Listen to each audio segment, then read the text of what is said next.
Bener ini dengan Mbak Adel? Iya, benar, saya Adel. Lebih baik saya manggil apa nih lebih enaknya? Panggil nama aja kok ya? Oh, berarti Adel aja ya? Iya, benar. Ya. Mbak Adel kesini pakai apa tadi? Belum pakai mobil. Nggak ada kendala ya berarti di jalan? Alhamdulillah lancar perjalanannya. Oh, baik kalau lancar ya. Gimana kabarnya hari ini Mbak Adel? Alhamdulillah saya sehat saja. Alhamdulillah ya. Ya Mbak Adel sebelumnya tahu saya dari mana? Saya direkomendasiin oleh teman saya Kak. Oh, direkomendasiin ya? Iya. Terus tahu kontak saya dari mana Mbak Adel? Saya cari tahu kakak lewat Google, lewat TikTok dan IG. Dari aplikasi tersebut saya menemukan nomor kakak, baru saya ngechat kakak. Oh, berarti Mbak Adel datang ke sini secara sukarela ya dan tidak ada paksaan dari siapapun.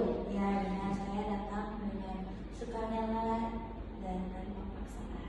Alhamdulillah. Sebelumnya perkenalkan ya Pak Adel, nama saya Nila Rohmania, salah satu konselor yang ada di lembaga ini. Salam kenal Mbak Adel. Ya, salam kenal Kak Naila. Senang bisa bertemu dengan Mbak Adel. Ya, sebelumnya saya ingin bertanya nih, Mbak Adel pertama kali melakukan konseling atau udah pernah sebelumnya? Saya baru pertama kali melakukan konseling.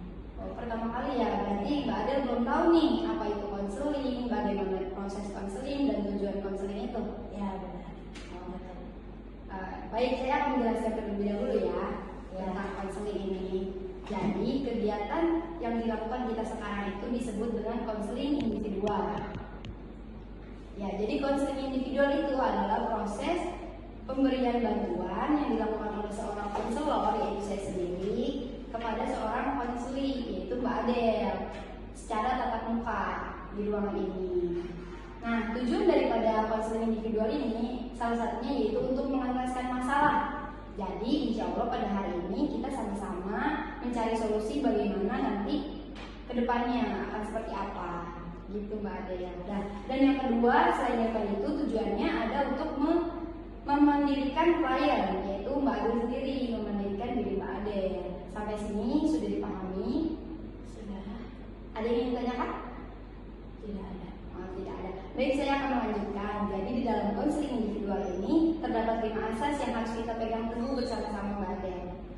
Ada asas kerahasiaan, ada asas kesukarelaan, ada asas keterbukaan, ada asas kekinian, dan yang terakhir itu ada asas kemandirian, di mana keputusan itu ada di tangan Mbak Adel sendiri.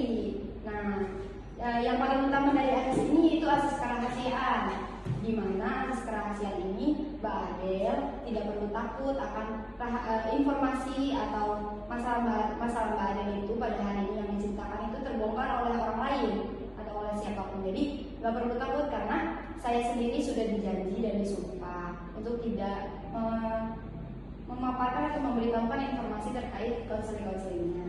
Nah, ada lagi asas keterbukaan, di mana di sini Mbak Adel menjelaskan secara seterbuka-terbukanya tanpa ada yang ditutup-tutupi. Jadi bebas Mbak Adel menceritakan apapun itu yang menjadi masalah dalam dirinya Mbak Adel. Ya. Kemudian yang ketiga itu ada asas kesukarelaan. Yang tadi di awal Mbak Adel datang ke sini dengan secara sukarela tanpa adanya paksaan, dan saya pun sukarela menjelaskan Mbak Adel. Nah, yang keempat itu ada asas kekinian, di mana asas ini Mbak Adel menceritakan masalah-masalah yang belakang-belakang ini mengganggu Mbak Adel. Dan yang terakhir itu ada kemandirian. Nah, di sini tugas konselor hanya membantu Mbak Adel mencarikan solusi. Sampai sini berarti Mbak Adel sudah cukup paham ya. Nah, baik, karena mungkin Mbak Adel sudah cukup paham dan insya Allah Mbak Adel percaya penuh pada saya ya untuk merahasiakan segala hal apapun yang dibicarakan hari ini. Dan Mbak Adel juga sudah siap untuk terbuka dan sukarela untuk berbagi ceritanya ya Mbak Adel. Jadi bisa kita mulai konseling kita pada hari ini? Bisa. Oke, baik, kalau begitu apa yang belakangan ini mengganggu pikiran Mbak Adel dan mengganggu kegiatan Mbak Adel? Saya merasa kurang percaya diri di lingkungan sosial, Kak.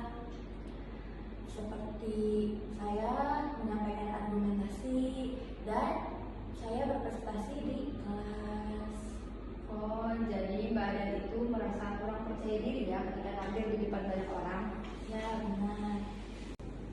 Oh, tampaknya Mbak Adel ini ketika ingin menyampaikan argumentasi, khawatir ya akan penolakan dari orang lain, khawatir argumentasi Mbak Adel ini tidak diterima oleh orang lain. Sampai Mbak Adel ketika di kondisi tersebut merasa tegang ya. Benar Kak, saya merasa harus menyampaikan argumentasi saya dengan sempurna dan nggak boleh salah Kak. Oh, jadi Mbak Adel ini merasa harus mengungkapkan segala sesuatu itu dengan sempurna ya? Ya, betul Kak. Pernah nggak Mbak Adel berpikir tentang bagaimana sih caranya untuk meningkatkan kepercayaan diri atau bagaimana sih untuk menghilangkan rasa cemas itu? Jarang sekali Kak, karena pada saat itu saya fokus bagaimana cara agar argumentasi saya diterima oleh banyak orang. Tadi sebelumnya Mbak Adel bilang bahwa Mbak Adel itu tidak percaya diri ya untuk menyampaikan argumentasi. Tapi sekarang Mbak Adel bilang kalau Mbak Adel mau argumentasi Mbak Adel itu diterima oleh orang lain. Nah, boleh saya pastikan apa sih yang sebenarnya terjadi itu? Mungkin saya terjebak antara pikiran dan keinginan.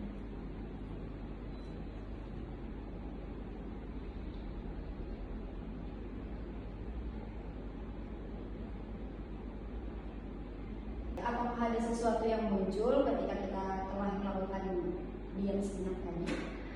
Saya merasa ada tekanan dalam diri saya. Di satu sisi, saya tidak percaya diri dalam berargumentasi, tapi di sisi lain, saya ingin argumentasi saya diterima oleh banyak orang. Itulah yang menjadi tekanan dalam pikiran saya. Baik, kalau begitu saya sangat bangga terhadap kejujuran yang ada di dalam diri Mbak Adel karena sudah berani bercerita akan pertentangan yang ada di dalam diri Mbak Adel antara Mbak Adel ingin menyampaikan argumentasi ataupun Mbak Adel mau argumentasi Mbak Adel ini diterima oleh orang lain. Nah, di sini kita akan mencari solusi bersama-sama ya Mbak Adel untuk gimana nanti menghilangkan rasa takut atau menumbuhkan rasa percaya diri Mbak Adel. Saya rasa saya harus belajar menerima keadaan bahwa tidak harus sempurna, dan saya harus belajar lagi tentang berkomunikasi dengan lebih baik. Selain itu, adakah hal yang harus saya lakukan? Sebenarnya ada yang harus Mbak Adel lakukan ya, seperti misalnya ketika Mbak Adel ingin menyampaikan argumentasi Mbak Adel, sebaiknya Mbak Adel lebih mencari tahu lebih dalam tentang topik pembicaraan yang ada di dalam forum diskusi tersebut. Dan ketika Mbak Adel merasa cemas, Mbak Adel boleh menarik nafas lebih dahulu, merelaksasikan diri sebelum menyampaikan argumentasi agar tidak ada kecemasan ketika menyampaikan argumentasi. Baik. Saya akan melakukan ketika saya akan melakukan atau menyampaikan argumentasi saya. Selain itu, adakah contoh lain yang harus saya lakukan? Sebelumnya Mbak Adel tahu kan dengan Lisa? Tahu? Mbak Adel bisa lihat ketika Lisa menyampaikan argumentasinya, Lisa itu dengan percaya diri menyampaikan argumentasinya. Kenapa Lisa bisa percaya diri? Karena dari situlah Lisa tidak mementingkan apakah argumentasinya akan ditolak atau diterima oleh orang-orang. Nah, dari situ Mbak Adel bisa menjadikan Lisa sebagai role model Mbak Adel untuk lebih meningkatkan kepercayaan diri Mbak Adel. Baik, Kak Naila. Apakah di dalam diri Kak Naila ada hal atau ada contoh yang tentang kepercayaan diri ini? Saya juga pernah mengalami sebelumnya contoh dari diri saya sendiri ketika saya ingin menyampaikan argumentasi sama seperti Mbak Adel. Saya takut merasa salah apa yang saya ucapkan, apa yang saya ungkapkan gitu. Tetapi saya berpikir kembali ketika saya diam saja, kok orang-orang bisa melakukan argumentasi bisa sehebat itu. Nah, setelah saya cari tahu ternyata orang-orang juga tidak pernah berpikir kalau misalnya argumentasi yang akan dia sampaikan itu salah. Karena menurut mereka salah itu termasuk dari suatu proses pembelajaran. Nah, dari situlah saya mencoba untuk lebih percaya diri dalam menyampaikan argumentasi. Nah, saya juga lebih banyak gitu melakukan diskusi-diskusi kecil bersama teman-teman terdekat saya. Wah, terdengar menarik. Saya jadi punya gambaran tentang hal ini. Tapi saya bingung harus mulai dari mana. Oh, sepertinya Mbak Adel bisa memulai dari hal-hal kecil dulu nih. Misalnya Mbak Adel tuh harus menerima setiap keadaan, dan setiap keadaan itu tidak harus dengan sempurna Mbak Adel. Nah, Mbak Adel juga selain itu bisa memulai berkomunikasi di depan cermin dulu, biar lebih percaya diri. Jadi apa nih yang Mbak Adel rasakan setelah terjadinya proses konseling ini? Alhamdulillah, saya sudah merasa lega. Alhamdulillah kalau begitu ya Mbak Adel. Kemudian apa nih yang akan Mbak Adel lakukan setelah konseling ini? Mungkin saya akan menerima keadaan bahwa segala sesuatu itu tidak harus sempurna, dan setelah itu termasuk proses pembelajaran. Saya akan lebih sering berlatih di depan cermin atau kaca, dan saya akan sering berdiskusi kepada teman dekat saya. Wah, kalau begitu berarti Mbak Adel sudah menemukan ya dari solusi-solusi yang dapat membantu Mbak Adel ke depannya.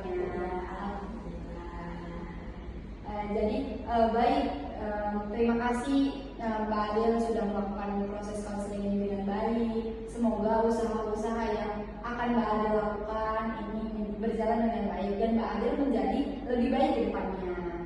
Mbak Adel bisa lebih percaya diri, Mbak Adel lebih berani, Mbak Adel tidak perlu takut cemas lagi terhadap apa yang akan Mbak Adel sampaikan nanti ke depannya. Jadi keberhasilan dan kebanggaan diri klien itu juga menjadi keberhasilan dan kebanggaan seorang konselor juga Mbak Adel.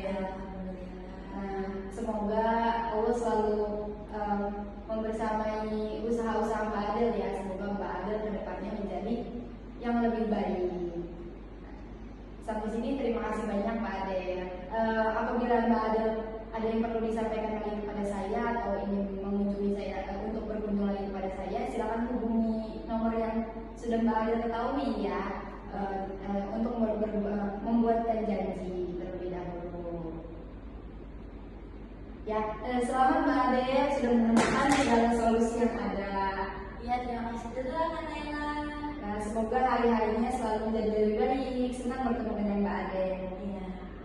Baik, saya antarkan keluar.